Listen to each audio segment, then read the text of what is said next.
All right, so welcome to another episode of Insight into Insight, where we have an opportunity to look at a video and dissect that video as far as the insight that was given in more detail.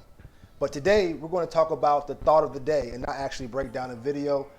I'm your host, Lord Danavan Hylton, relationship management advisor, marketing consultant, helping the public and private sector bridge communication gaps in urban areas. And today we're going to talk about having a vision and why that's so important. And the reason why I wanted to share why having a vision is so important as our thought of the day is because a vision, ultimately, no matter how hard we try, with all good intentions, respectfully, we may not have the proper direction as well as the proper motivation to get to the next step. And we all know it's baby steps in order to win that marathon race. And so if you don't have a vision, you may get swayed to the left and to the right, based upon external factors. And having a vision and being able to know where you're going will help deteriorate and move away challenges that you may get caught up in because you see the bigger picture. And that could be in your personal life, in your profession as well. As you can see here, we have a vision board, and everyone has their own perspectives on vision boards. I do understand that. But in this particular case, this board was created at Royal Family Worship Center, led by Pastor Maurice Sparks. And it was really for the congregation, again, to make sure we're focused on the direction that we're going and embracing what has been put into our hearts and into our minds. I also have here, now this is my personal vision board, but I also have a vision board that my family and I, to include our children, my wife had a chance to put together a few years ago. And I do recommend and advocate for a vision board to be, created if possible, so that you have something to look at subconsciously, if you will, as you go through your day. And so this particular vision board is posted in my home office. I don't intentionally look at it or let me look at the vision board before I get my day started. It's just there, and I know that my eyes are catching it during the proper time. And I just wanted to go ahead and throw this out. I believe Proverbs 29:18 said, "Where there is no vision, the people." And so it is biblical, if you will, for a vision, for a larger picture, to be present in your life. Because again, if you don't, you're going to have challenges. Now, the Bible says you're going to perish. You may not physically perish, but you're going to have a hard time. You're going to have challenges. And being someone of insight, it's very important to always be aware of how do we eliminate and decrease challenges? How do we increase peace of mind so that we can operate on a day-to-day basis with the highest of standards internally and as well as externally? It's also said that an idle mind is a devil's playground, if you will. And what I believe that means is, again, if you're stagnant, if you don't have direction, which leads to motivation, you're going to end up being swayed. You might have all good integrity, all good intentions, but you don't want to get swayed.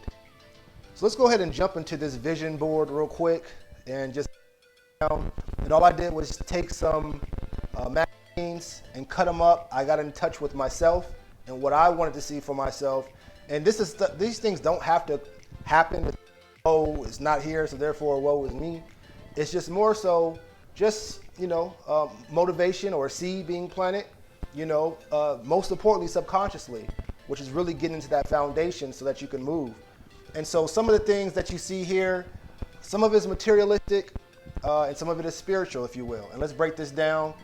We have high-rise, downtown business, urban district that says shake it up. Again, you got to know who you are, where you're going. And so this particular vision for me is just recognizing the corporate world and shaking up that corporate world. Why? Simply because with my skill sets and my passion, I want to make sure there's representation at the table for the communities that I serve. And so being able to shake things up respectfully in the corporate world is something that, I look forward to doing and continuing to do. Of course, we see here President Barack Obama and First Lady Michelle Obama. In my line of work, I traditionally stay away from faith-based as well as political conversations. But in this case, I felt like this was a powerful symbol for me simply because of the communities that I serve. It does symbolize, respectfully, a man of color in that corporate position, really running and assisting in running the show. Now, what anyone feels this of the president, that's not the point of this conversation. The point of this conversation is seeing respectfully a man of color in a position that is leading on a large scale, and having a wife through grace being there to support and being in that public eye and maneuvering and walking what I would say in the best of integrity as possible. Now, again, I'm not talking about policies, I'm not talking about anything of that nature, but you got to understand, especially for kids, for the youth, we got to have someone to look up to. We got to have something to look up to, and there's so many things in the world that you can look up to, but what this symbolizes here is something that is respectfully non-entertainment, but it is civics, it is government relations, and I do want to make sure that as the community that I serve continues to and capitalize on entertainment and capitalize on civics, but also get in touch with that corporate world, because that's where economically things move and things shift. Cause and effect, something I just wanted to keep there in mind, meaning what the reaction is usually based on the action. And so if you don't like the reaction, you don't like the feedback, you don't like the results, you got to look into the cause a little bit. And when I say look into the cause, you want to look into, especially speaking from accountability, you want to look into what could I have done differently in order to bring a different result. And respectfully, we're learning as we go. So if you don't like the results that you received at that time, simply change some of your behavior patterns, some of your values, some of your mindsets, and you're going to get a different result. I see here as well, being a healthy, sustainable community. So important for me. Again, the communities I serve are full of talent, full of life, full of love, and all the communities have to do is continue to tap into themselves, tap into having a vision, having leadership, and the communities I serve will continue to move forward to building a healthy and sustainable community.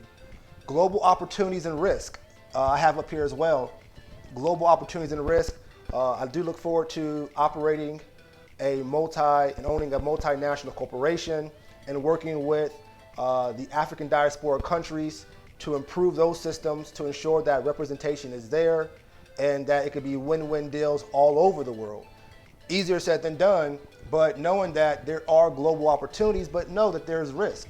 Everything that we do is a risk. Everything that we do is not going to be easy. It's going to be some challenges. And the reason why is because it, one, gives us an opportunity to separate those that push through those challenges respectfully compared to those that give up. And I'm not saying it's not okay to give up. You got to know when to give up, if you will. But at the same time, if you continue to push and as much as you can, traditionally things do work out. We also have here email marketing for the modern brand. This is on my vision board because running a sales and marketing firm specializing in community relations and business development outsourcing in urban areas for my clients, traditionally employers and workforce development organizations, real estate developers, and businesses usually bringing in at least $12 million in sales per year. Moving forward, especially when it comes to getting your message out quickly, email marketing is becoming an essential part of your marketing strategy. Now, it's not the only thing, because I will always recommend once you send the email, you want to follow up with a phone call sometime down the road. But traditionally, individuals, if you have the proper call to action, a proper button for people to complete whatever it is you're asking, an email is a quick way to get results. Rethink your legacy. You have a legacy at this point. I have a legacy at this point. And if you have not thought about your legacy, you need to think about your legacy. And if you have thought about your legacy, continue to rethink about your legacy. Continue to keep your legacy in mind, because again, it's the bigger picture. And when you are looking to build a legacy, traditionally, respectfully, when you leave, this earth, people are going to be able to look back and look at your work in your life. And that determines your legacy. And you also want to leave a strong family legacy as well. I prosper whenever I turn. I prosper wherever I turn. Where's your mindset? Where's your attitude? At least where's your intentions? If you're not thinking about prospering wherever you turn, you need to make sure you start doing that, because the mind is powerful. The words that we speak are powerful. And if nothing else, you should be at least working on speaking life into your own life, because no one else is required to do it. You probably do it, your family, your friends, but in essence, no one's required to do it. So you have to speak that into yourself and prosper wherever you turn. Know that.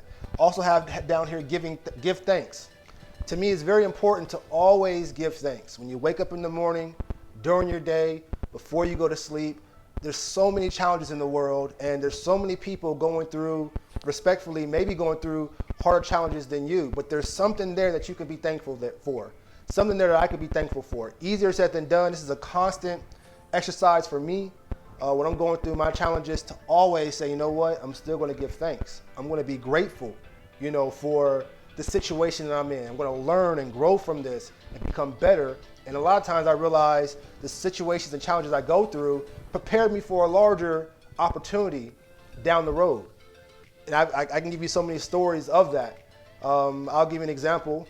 Working on this entertainment activity, going through the process, I was assisting with the marketing and business affairs, going through the process, getting ready to launch and actually host the entertainment activity.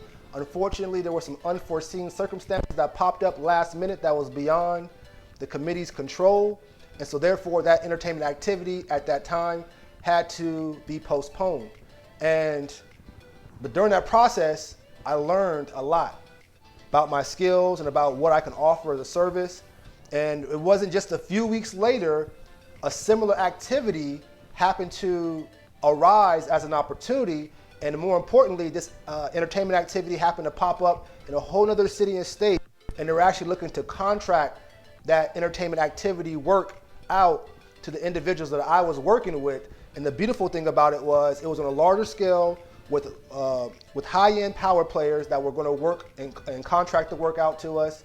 And we went through that whole process of creating an entertainment activity that we knew like the back of our hands. And more importantly, the team that I was working with, we already worked so well together on the first activity that the second activity was a shoe-in, and it just propelled us even more into greater heights.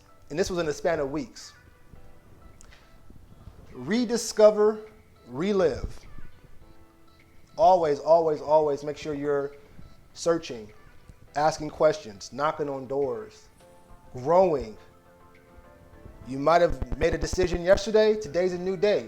And what you've learned from yesterday, are you going to make the same decision? Or are you going to make a decision that's going to take you to the next level? Rediscover, relive. The spark for your fire is something I have here as well. The spark for your fire. What does that mean? Well, for the fire to happen, traditionally it starts with a spark.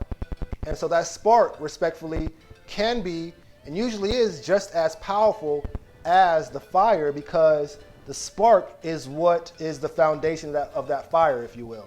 So no matter what, just giving something, giving an effort, and just being present and going after it is going to create the growth that you need. So all you need is a spark. That's all you need. And I have here as well, I can do all things through Christ who strengthens me. Philippians 4:13. And again, I traditionally stay away from civics and faith-based conversations because I want to be respectful of everyone's perspective. But at the same time, I wanted to put this here because the message and the symbology, that's a word, behind the kingdom, behind the mind of Christ, behind the mind of the anointed is so important, which brings us back to that vision statement. And so my people shall perish for not having a vision, in so many words. And so therefore, if you're living and walking in that Christ mindset, you have to have the vision. You have to, walk with that direction. I believe it was Jeremiah 29:11. I knew you before you were in your mother's womb. I have a plan for you. Make sure you put that up. I have a plan for you. I knew you before you were in your mother's womb. So you had this particular symbology here requires vision. And I don't know if you can see this picture, but I have a picture of a man of color with a child. I'm assuming it's a father and a son. And I feel like this is so important, especially for if you're looking to sustain a healthy community, you have to have sustainable strategies. And one strategy is to have, respectfully, if it's possible, a father in the home for the children. So important. Mothers do a great job. They continue to hold down the fort. But the fathers have to continue to be present in the child's life because there's certain attributes, certain experiences that a child can only receive from the father. And respectfully, I believe it's shown through data that some decisions as individuals get older aren't the best decisions because they did not have that father figure in their life. So if you're a father, thank you for giving it your all, being patient with your children, being patient with the children's mother, so that way you can give that child the proper development that that child needs in order to be a complement to the overall society moving forward. Let's see, last but not least, one of my favorite pastimes is you see water here. I love water. I love nature. I love getting into and relaxing the mind from the corporate world, which to me are almost complete opposites, just about, to me. If you don't think they are, leave in the comments as to why not. But here, you're getting in touch with, what was created by something larger than man, if you will. And that's why I try to absorb as much as I can. So during my vision, as much as I can, going through the corporate world, I want to make sure that I'm relaxing and balancing my mind. I'll do this last one here. I am becoming richer every day. And of course we're talking monetary, but you can become rich spiritually, which to me is probably the wealthiest you can be, because if you are spiritually rich, then you are able to make the proper decisions to get you to the next steps on the physical aspect, on the physical side of life. So, are you speaking prosperity wherever you turn, which in return brings and develops becoming richer every day?